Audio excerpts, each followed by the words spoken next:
个空调这么热，你们都穿着外套？不热，一点都不热，我还想穿两件。脸都红温了还不热呢？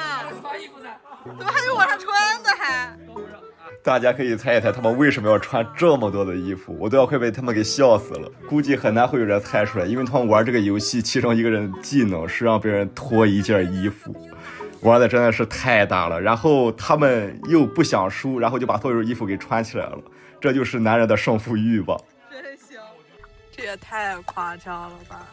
刚刚拐进来就发现大事不妙呀。今年过年真的是太夸张了，现在是上午的11点多点啊，这个车又堵成这个样子了，出也出不去，进也进不来。今年到底是有多少人去看电影？太夸张了！投诉啊，为什么？哎呀，你为什么投诉小鹿？我要一杯热的可可冰摩卡。热的可可冰摩卡，你有点东西。你出去。你是来找事儿的吧？哎，不用出去，我知道你车在哪，一会儿往你车上给你撒的气儿。充一个轮腾气儿20。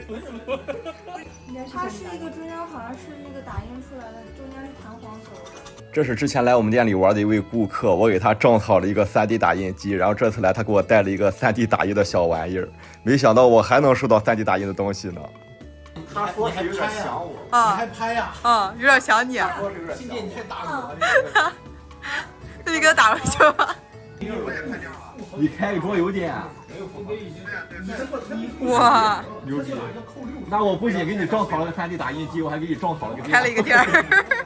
你是他们店的顾客？对，怎么样？我对他是不是很好？很好。哎，我打了20块钱车来的，就为了送那个小猫。那说明一件事，他开的还不错。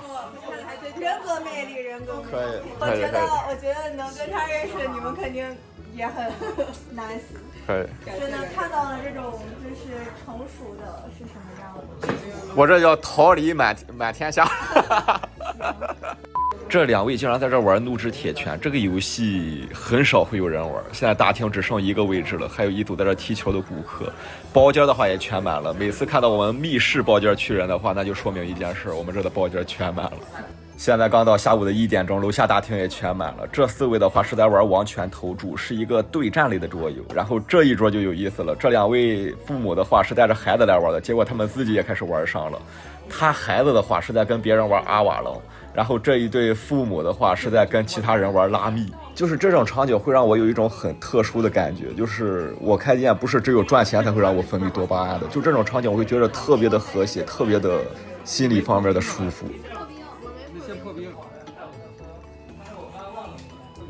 教顾客开飞机，你能行吗？你就教顾客开。哎呦！当不了飞行员，看电视都已经晕了。很难，因为它这是跟现实中的飞行器是一个逻辑的。如果你机身有特倾的话，它逻辑就不一样了。对。你正常你靠右飞的话，它是这么飞，但是你机身特倾的话，它就是朝下飞。哦。看我表现。看你表现。真有风。哇，还有干扰呀。还要从底下钻，天，逐渐失控了。现在2楼大厅已经全满了，而且4个位置有3个位置全在玩双人成行。大家要知道，双人成行这个游戏是21年3月份出的游戏，已经整整4年了。双人成行这个游戏有多牛逼呢？我夸张点说，它造就了电玩店这个行业。而今年的话，它的公司下一代作品终于要出来了。我估计今年可能会好做一些，但同样也会变得更卷。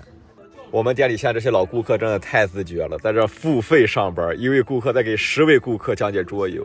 他们现在玩这个桌游叫做险恶一行，最多可以11个人玩，算是新手最快能上手的阵营类游戏了，不太怎么需要去盘逻辑思考。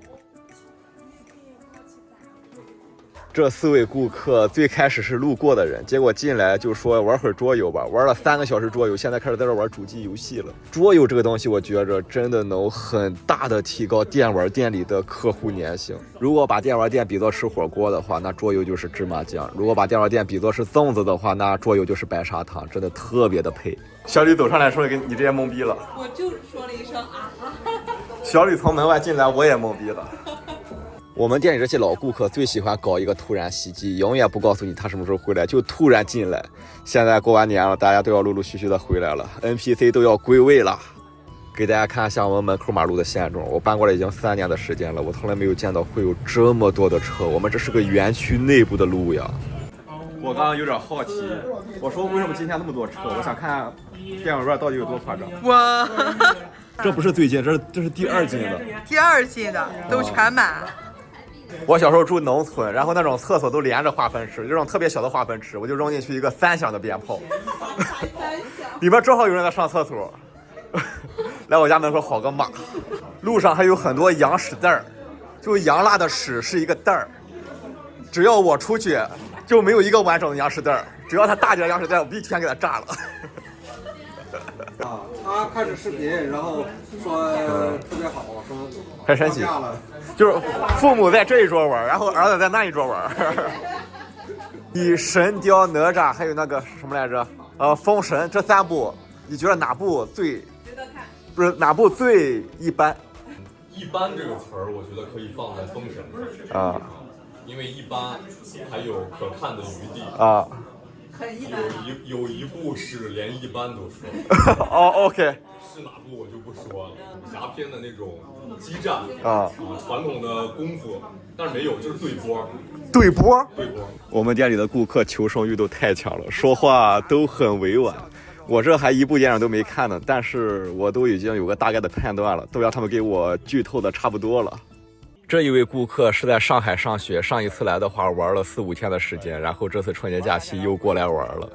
他就是在复旦上学，然后跟一个浙江大学跟中南大学一块下军棋没下过我的其中1员。记得下军棋吗？对，我记得下军棋没下过我。这牛逼得吹一辈子呀！就想说这个。我们店其实是有很多顾客会来玩个5、6天、6、7天，然后就回自己的城市生活，然后过个1年半载又突然出现在我们店里的时候，我再见到他们，我的心情特别的微妙，就是你会感觉到特别的开心。见到他们的时候，我的脑海里会突然的出现很多的片段，这种感觉真的很奇妙，不知道该怎么形容，但是这种好心情的话会一直持续很久很久。今天这是怎么一回事？小猪竟然也回来了，他跟小吕之间没有任何的联系，竟然在同一天回来了。这次小猪回家的话得待了1个月的时间，然后现在过完年也回来了。哇，跟不上他的掐视频没有加速，没有加速。啊！哇！我已经没有别的词了，只能在这挖了。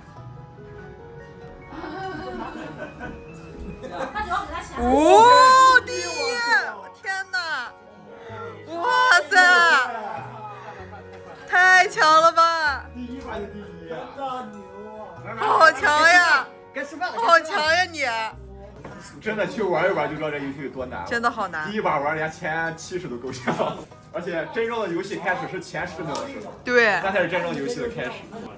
他说这个东西喝起来像 car oil， 像汽车的那个油。然后我问他为什么那个汽车的油它会好喝呢？他说这个让他想起了他的童年。这2位的话呀，他是我们店的老顾客，都玩很多次了。但这位外国朋友的话，他的忍受程度是真的高，他居然觉得凉茶跟中药都能接受，还挺好喝的。我觉得可能也是跟他的国家有关系吧，因为他是亚美尼亚人，可能就是整体的国家发展的没有特别好，但是也有可能是他自己个人的原因。我手都在抖，你知道吗？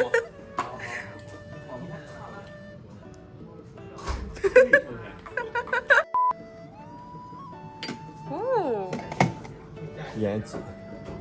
哇塞，太可爱了吧！现在已经晚上10点多了，大街上非常的安静。再给大家看一下我们店里的场景，还是非常的热闹。现在应该是这条街上最热闹的一个店了，还是满满的人。这一桌的7位顾客都是互相不认识的，然后来我们店里看他们玩的特别开心，我们心里也特别的高兴。那现在时间不早了，今天视频就先到这里吧。如果大家喜欢我们的视频，一定要给我们投币、点赞、关注一下，真的非常感谢大家。那咱们下期视频再见吧。最后祝大家新年快乐！收获满满呀，都别空着手呀，大过年的。